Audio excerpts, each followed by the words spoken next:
샬롬, 사랑하는 성도님들, 주님 안에서 오늘도 평안하시지요?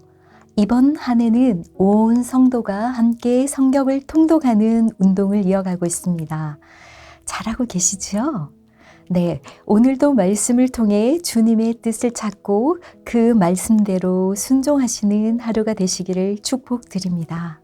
오늘 우리가 읽고 묵상할 성경은 민수기 1장에서 4장입니다. 먼저 이 세 장은 어떤 내용을 담고 있는지를 간략하게 정리해서 살펴보고 묵상 중에 주신 은혜들을 나누어 보도록 하겠습니다. 민수기는 출애굽 이후 시내산에서 가나안 경계 지역에 이르기까지 약 38년간의 여정을 기록한 책입니다. 민수기, Numbers 라는 책 이름답게 민수기 1장은 이스라엘 백성들의 인구 조사로 시작됩니다. 시내산을 출발하기 직전 하나님께서는 모세에게 각 지파의 성인 남자들, 즉 전쟁에 나갈 수 있는 20세 이상 남자들을 계수하라고 명령하십니다. 이는 이스라엘 국가의 군대를 조직화하기 위한 것이었습니다. 조사 결과 계수된 자의 총계는 즉 12지파의 병력은 60만 3,550명이었습니다.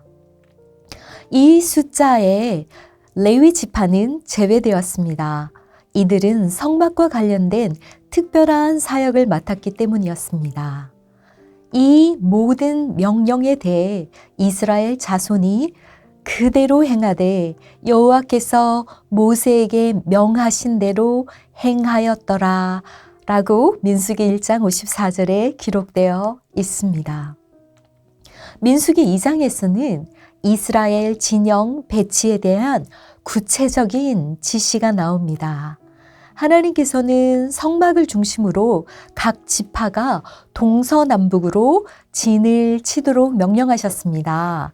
성막을 가운데 두고 동쪽에는 유다, 이사갈, 스불론 지파가 동쪽에 있고요. 그리고 르벤, 시므온, 갓 지파는 남쪽에, 그리고 에브라임, 므낫세, 베냐민 지파는 서쪽에, 그리고 단, 아셀, 납달리 지파는 북쪽에 배치되었습니다.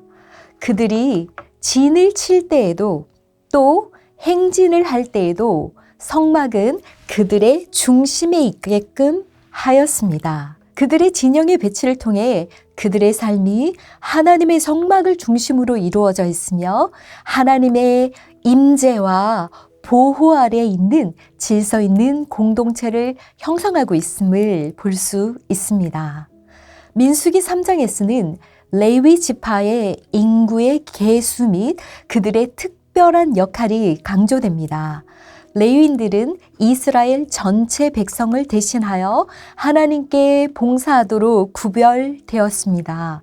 그들은 성막을 관리하고 운반하며 예배와 제사에 필요한 모든 것을 준비하는 사명을 받았습니다.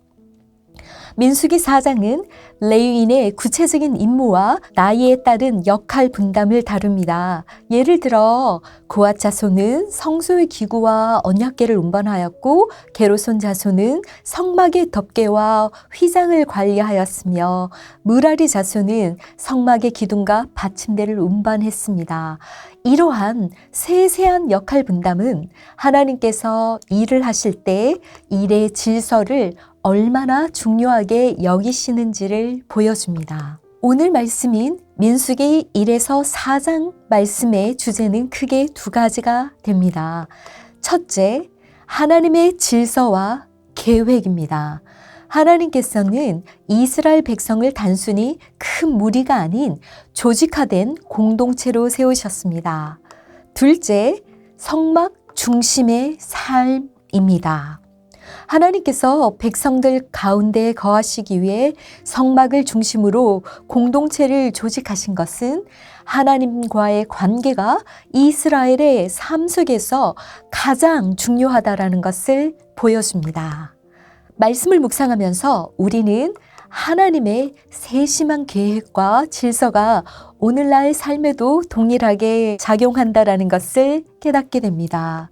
때로는 우리의 삶이 혼란스럽고 무질서해 보일 수 있지만 하나님은 여전히 우리를 인도하시며 모든 것을 그분의 목적 안에서 조화롭게 이루십니다. 또한 이스라엘 백성이 성막을 중심으로 생활했던 것처럼 우리의 삶도 하나님 중심으로 재정비해야 한다는 도전을 받습니다. 그러면 우리에게 주는 구체적인 교훈은 무엇일까요? 첫 번째, 질서의 중요성입니다. 하나님은 질서의 하나님이십니다. 하나님께서 이스라엘 공동체를 질서 있게 세우신 것처럼 우리의 가정과 교회 그리고 개인의 삶 속에서도 질서가 필요합니다.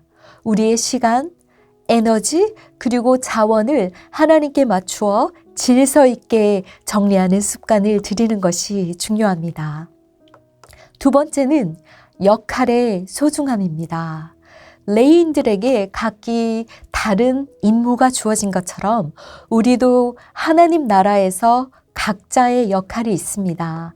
하나님께서 주신 사명을 기쁨으로 감당하는 자세를 늘 가져야 할 것입니다. 세 번째는 하나님 중심의 삶입니다. 이스라엘 백성은 성막을 중심으로 진영을 꾸렸습니다. 우리의 삶 속에서도 하나님을 중심을 두고 사는 것이 중요합니다. 매일의 삶 속에서 기도와 말씀을 통해 하나님과 교제하는 시간을 우선시하고 하나님의 나라와 뜻을 먼저 구하는 우리가 되어야 할 것입니다. 마무리하겠습니다. 민수기 1장에서 4장은 단순히 숫자와 규정에 관한 내용이 아니라 하나님이 얼마나 세밀하게 우리의 삶을 계획하시고 인도하시는지를 보여줍니다. 오늘 말씀을 통해 우리의 삶 속에서도 하나님의 질서를 세우고 각자의 사명을 충실하게 감당하며 하나님 중심의 삶을 살아가기를 소망합니다.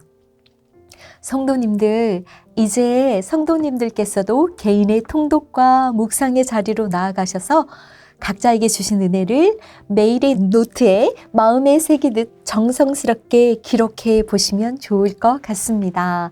특별히 은혜가 되었던 말씀 한 구절을 적어 보셔도 좋을 것 같습니다. 그렇게 우리의 은혜를 잊지 않고 새겨 기억하는 여러분들 되시기를 축복합니다. 기도하시겠습니다. 질서의 하나님, 하나님께서는 이스라엘 백성이 그냥 큰 무리로 있게 하지 않으시고 진영을 갖추게 하시고 성막 중심으로 하나님 중심으로 살게끔 인도하셨습니다. 주님, 저희들도 주님의 질서를 배우고 삶에 적용하게끔 하여 주시고 주의 군사로 잘 훈련시켜 주옵소서. 또한 주께서 저희들에게 맡기신 일들을 기쁨으로 충성을 다해 감당하게 하옵소서. 무엇보다도 우리 삶을 하나님 중심의 삶으로 이루어 나가도록 결단하는 저희들이 다 되게끔 하여 주옵소서. 예수님의 이름으로 기도드립니다. 아멘.